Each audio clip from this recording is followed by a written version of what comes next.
Salut à tous, j'espère que vous allez bien. On se retrouve aujourd'hui pour une nouvelle vidéo. On va revenir sur les dernières rumeurs concernant le FC Barcelone. Et Dieu sait qu'il y en a énormément en ces temps de confinement.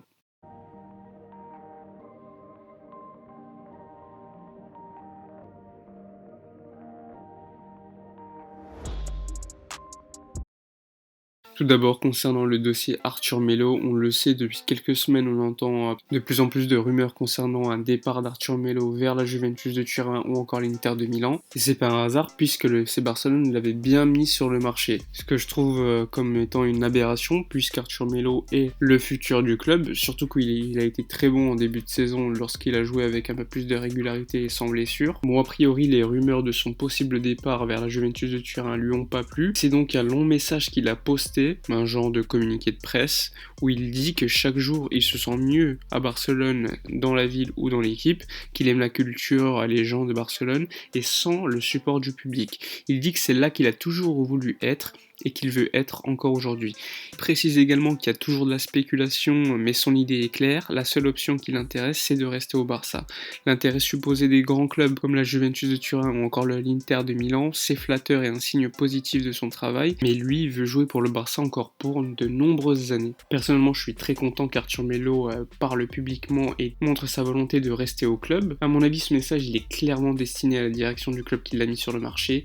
Il montre par ce message qu'il veut absolument rester au Barça et qu'il n'est pas question qu'il entre dans n'importe quel échange de joueurs ou transfert. Il veut rester au Barça, il veut y réussir et pour cela ça passe par un travail personnel avec des coachs physiques, vu qu'on le sait, Arthur Melo a des problèmes pour terminer les matchs, c'est souvent le cas lorsqu'il est titulaire vers la 65e, 70e minute, il est totalement cramé. Et le problème aujourd'hui en fait c'est que la direction met quasiment tous les joueurs sur le marché à part Frenkie de Jong, Marc-André Ter Stegen et Lionel Messi, et tout cela c'est pour une raison, c'est suite à la crise du Covid-19 qui a mis en difficulté tous les clubs européens qui sont dans la nécessité de gagner de l'argent et donc de transférer des joueurs. Le problème c'est que les autres clubs n'ont pas énormément d'argent et ne peuvent pas payer des transferts. Ils vont donc demander des échanges de joueurs. À mon avis, seuls les clubs de Première Ligue et encore de Bundesliga, je pense au Bayern Munich ou peut-être Dortmund, en tout cas s'ils vendent Jadon Sancho, dans ce cas-là, seuls ces clubs pourront payer des transferts assez élevés pour des joueurs, sinon ça sera plutôt des échanges. Personnellement, comme je vous l'ai déjà dit, mon milieu de terrain idéal pour le Barça la saison prochaine, il y a Arthur Melo, Frenkie de Jong, Sergio Busquets de sûr. J'y rajouterai évidemment deux joueurs de la Masia qui sont Riqui Puig et Carles Alenia, et il manquerait ainsi un milieu de terrain à prendre avec un profil un peu plus box-to-box. C'est pour cela que moi j'avais pensé à Tanguy Ndombele qui est sur le marché des transferts. D'ailleurs, RMC a annoncé que Tottenham voulait se débarrasser de Ndombele, mais le problème c'est que le président de Tottenham, on le sait, il veut énormément d'argent pour le joueur, et à mon avis le Barça n'aura pas l'argent pour ce joueur, à part si un joueur entre dans l'échange. Et personnellement, je pense à Philippe Coutinho, qui pourquoi pas pourrait rentrer dans le deal pour Tottenham. On le sait, lui il veut jouer en Première Ligue. Après, selon moi, Philippe Coutinho vaut beaucoup plus d'argent que Tanguy Ndombele, donc Tottenham, selon moi, devrait rajouter de l'argent. Après, il y a pas mal de gens qui disent que Ndombele n'a pas le niveau pour le Barça après une mauvaise saison à Tottenham. Je suis plutôt d'accord sur le fait qu'il fait une mauvaise saison à Tottenham, mais il faut pas oublier le joueur qu'il était à Lyon, et il faut se rappeler également de son match au Camp Nou avec l'OL. Il était exceptionnel. C'est un joueur qui est technique, qui a du physique. Après, évidemment, il reste jeune, donc sa valeur marchande ne va pas diminuer drastiquement, même s'il n'est pas très bon. Il a encore certains problèmes de blessure, mais à mon avis, ça ne va pas durer. C'est pas comme si c'était des blessures qui le poursuivraient toute sa carrière, comme les ligaments croisés par exemple. Après, c'est vrai que ça reste quand même assez jeune. Quand on voit le milieu de terrain que moi je vous ai dit là, Ndombele c'est 22-23 ans, Arthur c'est pareil, Carles Alenia, Riqui Puig c'est 21 ans aux alentours, et De Jong c'est à peu près 22-23 ans. Donc il y aurait que Busquets qui serait un milieu expérimenté, donc à mon avis ça serait pas équilibré. Mais comme je vous l'avais dit déjà dans d'autres vidéos, Ndombele c'était pas mon premier choix. Mon premier choix c'était Thiago Alcantara qui lui pourrait amener de l'expérience et qui a déjà 29-30 ans. Mais le Barça ne s'est pas bougé pour le prendre, il va normalement prolonger son contrat, donc c'est assez dommage. Et là quand on regarde le mercato actuel, vous pouvez me dire en commentaire si vous voyez d'autres milieux assez expérimentés, enfin qui ont 28-29 ans, qui ne coûtent pas très cher, enfin qui ont un contrat qui se termine en 2020 ou 2021. Je pense à un autre milieu de terrain qui pourrait être très intéressant,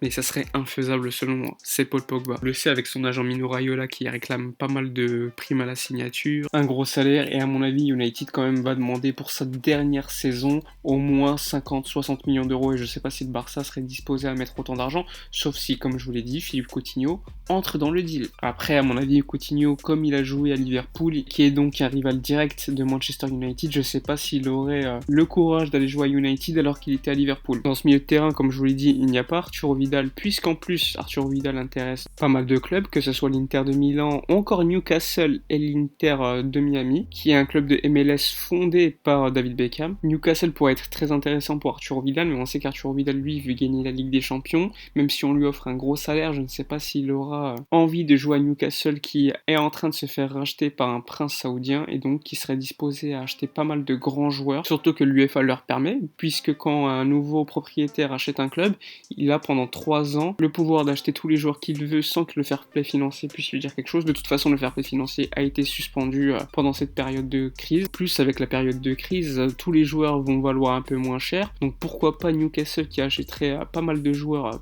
de niveau plutôt pas mal, à des prix attractifs, mais bon, je sais pas si des joueurs auront l'envie d'aller jouer à Newcastle alors qu'il n'y a pas de Ligue des Champions ou d'Europa League pour la saison prochaine. Il y avait d'autres rumeurs, notamment concernant Onana, le gardien de l'Ajax, qui a été formé d'ailleurs au FC Barcelone. Il y avait des rumeurs annonçant Onana au FC Barcelone. Finalement, Mundo Deportivo, via un journaliste plutôt fiable, a annoncé que le Barça démentait pour Onana et que si Neto partait du FC Barcelone, c'est Iñaki Peña, actuel gardien du Barça B, qui monterait en équipe première. En tout cas, l'agent d'Onana disait que son gardien avait l'autorisation de l'Ajax pour partir en fin de saison. L'Ajax estimerait que sa valeur est de 40 millions, ce que le Barça ne peut pas offrir. Et du coup, le Télégraphe, qui est un journal néerlandais, annonçait une offre du Barça avec des joueurs de l'équipe B pour Onana. Finalement, ça a été démenti par Mundo Deportivo quelques heures plus tard. Mais bon, l'agent a confirmé que le Barça était bien intéressé par Onana. Mais bon, à mon avis, ça n'a pas de sens, puisque normalement, Marc-André Ter Stegen devrait prolonger son contrat avec le Barça après la crise du Covid-19. En tout cas, c'est ce qu'annonce Mundo Deportivo. Après, on le sait, Marc-André Ter Stegen mérite un salaire beaucoup plus élevé qu'il a actuellement, puisqu'il gagne aux alentours de 3-4 millions d'euros net par an, alors que comparativement, par exemple, Ousmane Dembélé, lui, gagne 12 millions d'euros net par an. Du coup, logiquement, le Barça s'est donné comme objectif de prolonger Marc-André Ter Stegen en améliorant son salaire,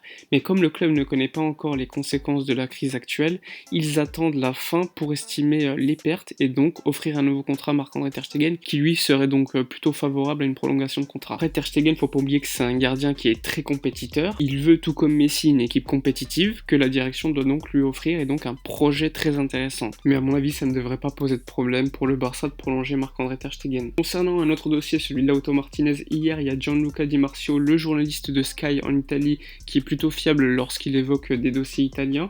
Il parlait donc de Lautaro Martinez et disait qu'il pensait que le plus gros contrat cet été serait pour Lautaro Martinez à Barcelone, que Barcelone veut Lautaro Martinez assez sérieusement et a déjà parlé aux joueurs, à l'agent et à l'Inter de Milan. Les clubs discutent donc actuellement pour trouver un accord, avec pourquoi pas des joueurs dans le deal. Après, moi je vous l'ai déjà dit, Lautaro Martinez, j'en veux au FC Barcelone, mais le problème c'est qu'à mon avis la priorité c'est surtout des ailiers, et dans le cas où Lautaro Martinez viendrait au Barça, on empilerait encore un joueur d'axe malheureusement. On verra bien comment ça va se terminer, mais à mon avis Lautaro Martinez finira au Barça tôt ou tard. Autre dossier qui est très important et très suivi, c'est celui de Jean-Claire Todibo, qui était prêté à Schalke l'été dernier et qui a évidemment vu sa valeur marchande augmenter considérablement. Il y a eu des rumeurs cette semaine d'un potentiel départ vers l'Angleterre, notamment Everton qui serait intéressé pour acheter le joueur à 20 millions d'euros avec 5 millions d'euros de bonus. C'était d'ailleurs la valeur de l'option d'achat qu'avait Schalke lorsque Todibo avait été prêté par le Barça à Schalke. Mais bon, entre l'officialisation du prêt à Schalke et aujourd'hui, Todibo a montré quand même pas mal de qualité et à mon avis sa valeur marchande a monté. Donc 25 millions d'euros pour moi c'est assez bas pour un joueur aussi jeune et aussi talentueux. Donc je sais pas ce que fait la direction sportive, mais à mon avis c'est pas Todibo que le club devrait vendre. Il est encore jeune, il a du talent, il connaît le Barça puisque ça fait quand même à peu près 1 an et demi qu'il est au Barça. Il n'a pas un gros salaire puisqu'il a signé en 2017. Du coup, à mon avis, il devait toucher aux alentours de 2 millions d'euros net par an. Plus de ça, il sait qu'au Barça, il va être sur le banc pour le moment, puisqu'avec Clément Lenglet et Gérard Piqué, je le vois mal devenir un titulaire. Dans ma tête, il n'est même passé devant Samuel Umtiti, qui, je le rappelle, plaît énormément à Quique Setien. Je ne sais pas pourquoi, mais lorsque Quique Setien a repris l'équipe, c'est vraiment Samuel Umtiti qui jouait beaucoup plus que Clément Lenglet, par exemple. Enfin bref, avant de terminer la vidéo, on va parler de la reprise crise de la Liga puisque le gouvernement espagnol accepte de commencer à permettre les entraînements des athlètes professionnels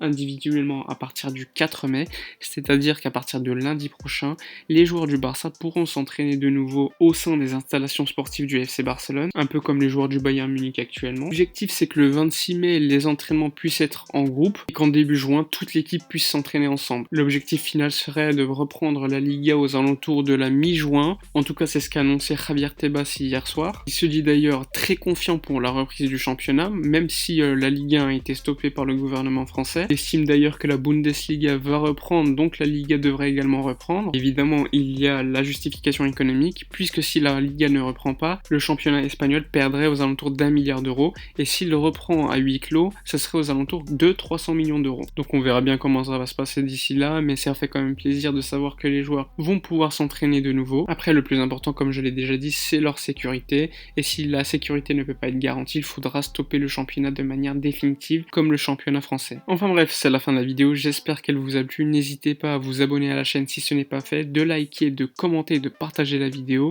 Nous on se retrouve comme d'habitude pour une prochaine vidéo et d'ici là, portez-vous bien.